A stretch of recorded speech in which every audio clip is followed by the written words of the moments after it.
ഡൽഹിയിൽ UPSC പരീക്ഷയ്ക്ക് പഠിക്കുന്ന ഒരു വിദ്യാർത്ഥിയെ ഫ്ലാറ്റിൽ കൊന്ന് കത്തിച്ചു കളഞ്ഞു. കഴിഞ്ഞ ഒക്ടോബർ 5-നാണ് ഈ സംഭവം ഉണ്ടായത്. ഡൽഹി തിമാപൂർ ഗാന്ധി ബിഹാറിൽ താമസിക്കുന്ന രാകേഷ് മീണ എന്ന 32 വയസ്സുകാരനെയാണ് കൊലപ്പെടുത്തിയത്. കൊലപ്പെടുത്തിയ ശേഷം കത്തിച്ചതും അത് ഗ്യാസ് സിലിണ്ടർ മുഖേന പൊട്ടിത്തെറിച്ചെന്ന് വരുത്തി വെക്കാൻ ഒരു ശ്രമവും നടന്നു. രാകേഷ് മീണ എന്ന UPSC പരീക്ഷയ്ക്ക് പ്രിപ്പയർ ചെയ്യുന്ന ആൾ തിമാപൂരിലെ ഒരു ഫ്ലാറ്റിലെ 4-ാം നിലയിലാണ് താമസിക്കുന്നത്. സാധാരണ കേരളത്തിലും ഡൽഹിയിലും ബോംബെയിലും ഇന്ത്യയിലെ എല്ലാ സ്ഥലങ്ങളിലും പട്ടണങ്ങളിൽ UPSC പരീക്ഷയ്ക്ക് നൂറുകണക്കിന് ആയിരക്കണക്കിന് കുട്ടികൾ വന്ന് താമസിക്കുന്നതും പഠിക്കുന്നതൊക്കെ കാണാം.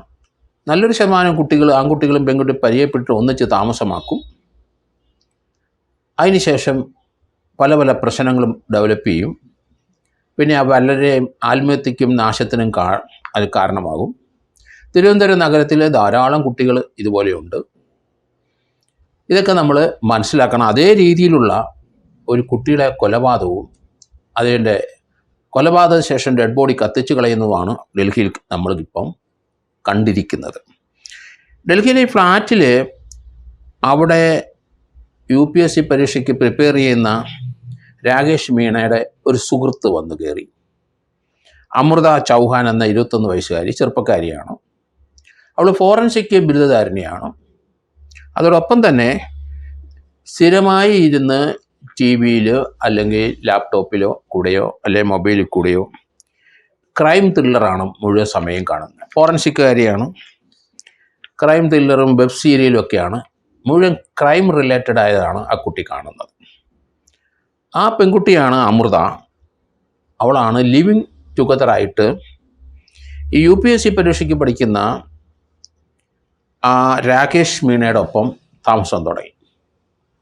ആ താമസത്തിനിടയിൽ ഇവളുടെ നഗ്ന ഫോട്ടോ അമൃതയുടെ ഇയാളുടെ ഹാർഡ് ഡിസ്ക് സൂക്ഷിച്ചിരിക്കുന്നതായി കണ്ടെത്തി. നിരവധി പെൺകുട്ടികളുടെ നഗ്നചിത്രങ്ങൾ ഇയാളുടെ ഈ IAS IPSന് പ്രിപ്പയർ ചെയ്യുന്ന UPSC പരീക്ഷയ്ക്ക് പ്രിപ്പയർ ചെയ്യുന്ന പയ്യൻ്റെ മൊബൈലിനകത്ത് ഇവൾ കണ്ടെത്തി, ലാപ്ടോപ്പിലും കണ്ടെത്തി. അത് ഹാർഡ് ഡിസ്കായിട്ട് അവിടെ സൂക്ഷിച്ചിരിക്കുകയാണ്. ഇത് നീക്കം ചെയ്യണമെന്ന് ഇവൾ പല സമയത്തും ഇവൻ്റെ അടുത്ത് പറഞ്ഞു. പക്ഷേ അയാളത് നീക്കം ചെയ്തില്ല.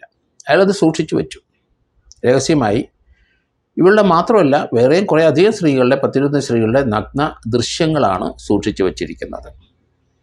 ഇവൾ ഇത് മാറ്റിക്കളയണം, റിമൂവ് ചെയ്യണമെന്ന് പറഞ്ഞിട്ട് കേൾക്കാത്തത് കൊണ്ട് ഇവളുടെ ഒരു പഴയ കാമുകൻ ഇതുപോലെ ലിവിങ് ടുഗദർ ഒന്നിച്ച് താമസിച്ച സുമിത് കശ്യപനെ വിവരം അറിയിച്ചു. എൻ്റെ ഇതുപോലെയുള്ള അയാളുമായിട്ട് ഒന്നിച്ച് താമസിച്ചാണ് ഇവൾ. ഇപ്പം പുതിയ സ്ഥലത്ത് ചേക്കേറി കഴിഞ്ഞപ്പോൾ അവിടെ ഇയാൾ ഇതുപോലെ ചെയ്തു വച്ചിരിക്കുന്നു എന്ന് പറഞ്ഞപ്പം അതങ്ങനെ വിട്ടുകൊടുക്കാൻ കഴിയില്ല, അവനൊരു പാഠം പഠിപ്പിക്കണം എന്ന് പഴയ കാമുകൻ സുമിത് കശ്യപ് ഇവളെടുത്ത് പറഞ്ഞു. ഇവളത് സമ്മതിച്ചു. ഇവൾ ധാരാളം ക്രൈം സീരിയൽ ചെയ്യുന്നവളാണ്. അവനെ കൊന്നുകളയണമെന്ന് തീരുമാനമെടുത്തു. രാകേഷ് മീണയെ ഒരു പാഠം പഠിപ്പിക്കാനുള്ള ഉദ്ദേശത്തോടെ സുമിത് കശ്യപ് തൻ്റെ സുഹൃത്ത് സന്ദീപ് കുമാറിനെയും കൂട്ടി അവനോട് കൂട്ടിയിട്ട് ഇവനെ കൊന്നുകളയാൻ തന്നെയാണ് തീരുമാനമെടുത്തത്. 3 പേരും ആ ഗൂഢാലോചനയിൽ പങ്കെടുത്തു.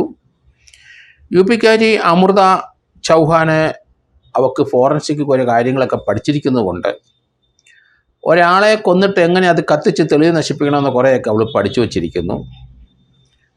ആ ക്രൈം സീരിയലിൽ നിന്ന് അവൾ നിത്യം ഇത് കണ്ടുകെട്ടിട്ടുള്ള ഒരു അനുഭവമാണ്. അതുകൊണ്ട് തന്നെ പിടിക്കപ്പെടില്ല, ഇയാളുടെ ബോഡി കത്തിച്ചു കഴിഞ്ഞാൽ രക്ഷപ്പെടാം എന്നാണ് അവൾ കരുതിയത്. ഒക്ടോബർ 5-ന് ഇവനൊപ്പം താമസിക്കുന്ന സ്ഥലത്തേക്ക് ആ ഫ്ലാറ്റിന് ഒക്ടോബർ 6-ലാണ് ഈ ഡെഡ് ബോഡി കത്തിക്കരിഞ്ഞ നിലയിൽ കാണുന്നെങ്കിലും 6-ന് വെളുപ്പിനെ അത് കണ്ടു. 5-ാം തീയതി ആ ഫ്ലാറ്റിൻ്റെ അങ്ങോട്ട് 2 പേര് മുഖം മറച്ച് നടന്നു വരുന്നത് 5-ാം തീയതി രാത്രി കണ്ടു. അവിടെ CCTV ദൃശ്യത്തിൽ ഇതെല്ലാം കാണപ്പെട്ടു. കാരണം ഈ പയ്യൻ്റെ മരണത്തിന് അവന് IAS IPSന് പഠിക്കുകയാണ്, UPSCയുടെ പരീക്ഷ എഴുതുന്ന ചെറുക്കനാണ്. അവൻ്റെ ഈ മരണത്തിൽ സംശയമുണ്ട്, അവൻ ആത്മഹത്യ ചെയ്യേണ്ട ഒരു കാര്യമില്ല എന്ന് വീട്ടുകാർ പറഞ്ഞു. കാരണം അയാളുടെ മൃതദേഹം കത്തിക്കരിഞ്ഞ നിലയിലായിരുന്നു ഫ്ലാറ്റിലെ 4ാം നിലയിലെ പുള്ളിയുടെ മുറിയിൽ കണ്ടത്. അതുകൊണ്ട് വീട്ടുകാരുടെ സംശയം ബലപ്പെട്ടു. അതുകൊണ്ട് പോലീസ് CCTV ദൃശ്യമൊക്കെ നോക്കി. 5-ാം തീയതി വൈകിട്ട് ആ ഫ്ലാറ്റിലേക്ക് 2 പേര് രാത്രി മുഖം മറച്ച് കയറി വരുന്നത് കണ്ടു. ഫ്ലാറ്റിൻ്റെ ആ താഴത്തെ നിലയിലോട്ട് നടന്നു വരുന്നതും ഫ്ലാറ്റിൽ കയറിപ്പോകുന്നത് കണ്ടു. എങ്ങോട്ടാണ് പോയതെന്ന് അവർക്കറിയില്ലെങ്കിൽ ഫ്ലാറ്റിലോട്ട് കയറിയിരിക്കുന്നു. അതിനുശേഷം അല്പം കഴിഞ്ഞപ്പം, 1 മണിക്കൂർ കഴിഞ്ഞപ്പം ഒരാൾ മുഖം മറച്ച് തിരിച്ചിറങ്ങിപ്പോകുന്നത് കണ്ടു. ആ ആൾ പോയ ശേഷം ഈ ഫ്ലാറ്റിൽ തീ കത്താൻ തുടങ്ങിയ സമയത്ത് ആദ്യം വന്ന 2 പേരും മുഖം മറച്ച ഒരാളും ഒരു സ്ത്രീയും കൂടെ ആ ഫ്ലാറ്റിൽ നിന്ന് ഇറങ്ങിപ്പോകുന്നത് കണ്ടു. ഇതാണ് പോലീസിന് സംശയത്തിൻ്റെ മൊന സൃഷ്ടിച്ചത്. ആ ആൾക്കാർ ആരാണെന്ന് പോലീസ് കണ്ടെത്തി. മരിച്ചയാളുടെ ഒപ്പം താമസിച്ച ആ പെൺകുട്ടിയാണ് നടന്നു പോയെന്നാണ് പോലീസ് ആദ്യം കണ്ടെത്തിയത്. അതോടുകൂടി ഈ കേസിനൊരു തുമ്പായി. അമൃത ഒരു പയ്യനുമായിട്ട് നടന്നു പോകുന്നു, മുഖം മറച്ച ആളുമായിട്ട് നടന്നു പോകുന്നത് പോലീസ് കണ്ടെത്തി. അത് തീർച്ചപ്പെടുത്തി. മരിച്ചത് ആരുമല്ല, DNA ഒക്കെ ചെയ്തു. അത് കൃത്യമായിട്ട് പോലീസ് അത് രാകേഷ് മീണ തന്നെ 32 വയസ്സുകാരൻ്റെ മൃതദേഹം എന്ന് കണ്ടെത്തി.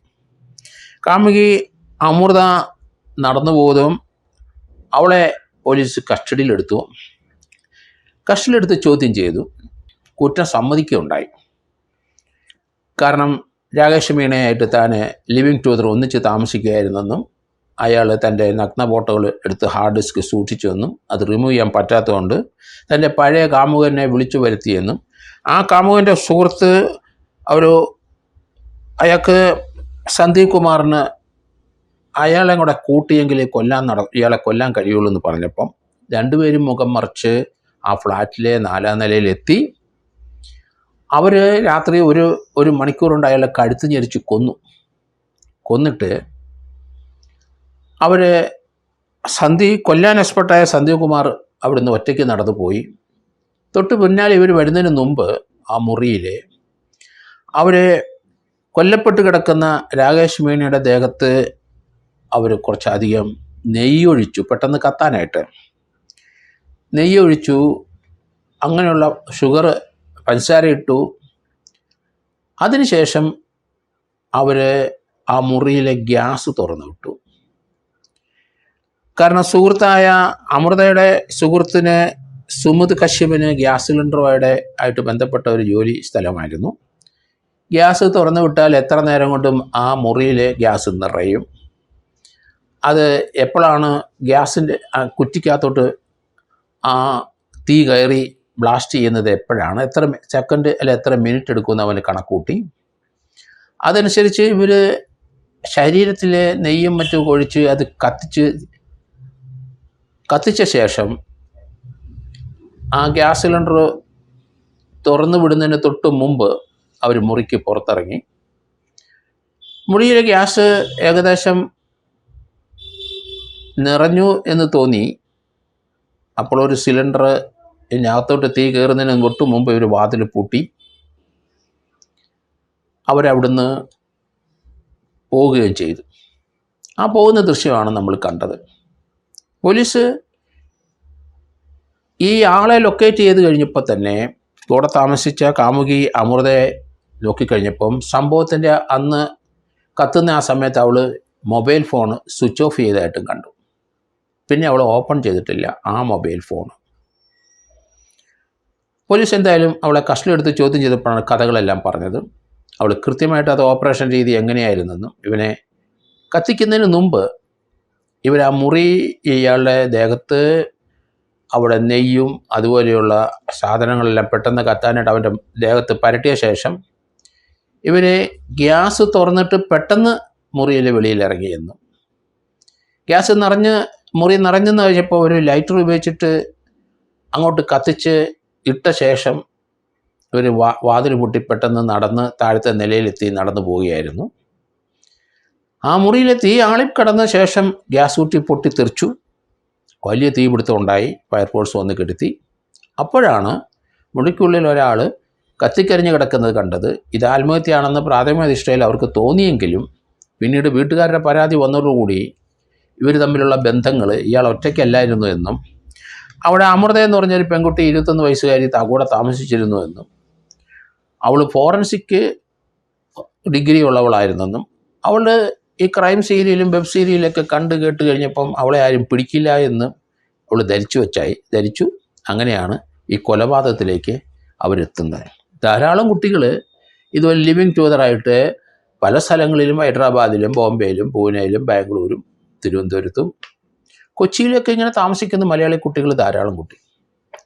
പല ബന്ധങ്ങളും അറ്റുപോകും. ഒന്നിച്ച് താമസിക്കുന്നവരുണ്ട്. ഒരേ മുറിയിൽ അമേരിക്കൻ സിസ്റ്റം പോലെ പയ്യനും അല്ലെങ്കിൽ പുരുഷനും സ്ത്രീയും ഒരേ മുറി താമസിക്കുന്നു. ധാരാളം സംഭവങ്ങൾ നമ്മൾ കാണുന്നു. അതൊക്കെ ചെന്ന് അവസാനിക്കുന്നത് നല്ല ഉദ്ദേശത്തോടെ മാതാപിതാക്കൾ പണം ചിലവാക്കി ഓരോ സ്ഥലത്ത് കൊണ്ട് താമസിപ്പിക്കുമെങ്കിലും ഇതിൻ്റെയൊക്കെ അവസാനം ഇതുപോലെയുള്ള പ്രശ്നങ്ങളിൽ ചെന്ന് ചാടുകയും ആ കുടുംബം നശിക്കുകയും വലിയ ഒരു ആളായിട്ട് അല്ലെങ്കിൽ ഒരു IAS കാരൻ IPS കാരൻ അല്ലെങ്കിൽ ആ രീതിയിലുള്ള ഒരു ഗ്രേഡ് 1 ജോലിക്കാരനായിട്ട് സ്വപ്നം കണ്ട മാതാപിതാക്കൾ മകൻ ജയിലിൽ കിടക്കുന്ന കാഴ്ചകൾ ധാരാളം നമ്മൾ കണ്ടുകൊണ്ടിരിക്കുകയാണ്. അത് മകനെ കൊന്നവർ അല്ലെങ്കിൽ മകളെ കൊന്നവർ ഒക്കെ ആയിട്ടാണ് കാണുന്നത്. പിന്നെ തങ്ങളുടെ ഓമനപുത്രൻ ഇതുപോലുള്ള കുറ്റകൃത്യത്തിൽ പോയി ചാടുന്നതും അവർ കണ്ടുകൊണ്ടിരിക്കുന്ന കാഴ്ചയാണ് നമുക്ക് ഇപ്പം. അതിലൊരു ടിപ്പിക്കൽ എക്സാമ്പിളാണ് ഡൽഹിയിലുണ്ടായ തിമാപൂർ ഗാന്ധി വിഹാറിലുണ്ടായ ഈ സംഭവം. വളരെ ടിപ്പിക്കലാണ് ഇത് തന്നെയാണ് മിക്കവാറുള്ളവർ ഇങ്ങനെയുള്ളവരുടെ അവസ്ഥ അന്ത്യം.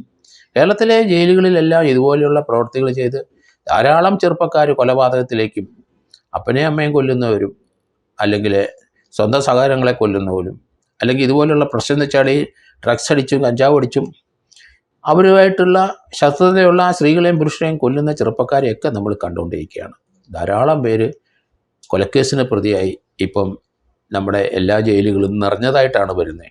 റിമാൻഡിൽ കഴിയുന്നതും കൺവിക്റ്റ് ചെയ്തവരൊക്കെ ധാരാളം ചെറുപ്പക്കാർ കേരളത്തിലെ ജയിലുകളിൽ എല്ലാ ജയിൽ സെല്ലുകളിലും അതിൻ്റെ 2 ഇരട്ടിയും 10 ഇരട്ടിയുമുള്ള ആൾക്കാർ നിറഞ്ഞിരിക്കുന്നതായിട്ടാണ് മനസ്സിലാകുന്നത്.